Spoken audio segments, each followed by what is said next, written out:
نحمدہ و نصلی علی رسول الکریم۔ ایک سوال ٹیکسلا سے ہمارے پاس آیا کہ جو جنگ خندق تھی یہ کس نے ہجری میں لڑی گئی؟ جنگ خندق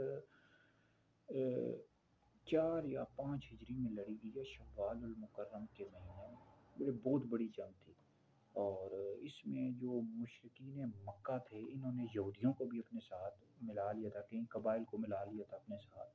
جس طرح آج کل کے دور میں یہ ہوتا ہے کہ اتحادی جو ممالک ہوتے ہیں آپس میں مل جاتے ہیں اور پھر ایک ملک پر چڑھائی کر دیتے ہیں، تو بہت بڑی جنگ تھی۔ اس کو جنگ احزاب بھی کہا جاتا ہے۔ احزاب اسی وجہ سے کہ اس میں جو کئی قبائل تھے وہ مشرکین مکہ کے ساتھ مل گئے تھے، اور اس میں حضرت سیدنا سلمان فارسی رضی اللہ تعالیٰ عنہ نے مشورہ دیا تھا کہ مدینہ شریف کے پاس یہ خندق کھود لی جائے، تو خندق کھود لی گئی تھی، اور اس میں پھر 1 مہینے تک یہ جنگ جاری رہی ہے، اور مشرکین مکہ کے جو کئی افراد ہیں قتل ہو گئے، اور پھر وہ مایوس ہو کر واپس لوٹ گئے۔ تو باہر یہ بہت بڑی جنگ تھی، اس میں صحابہ کرام علیہم رضوان نے بہادری کے ساتھ جنگ لڑی ہے۔ تو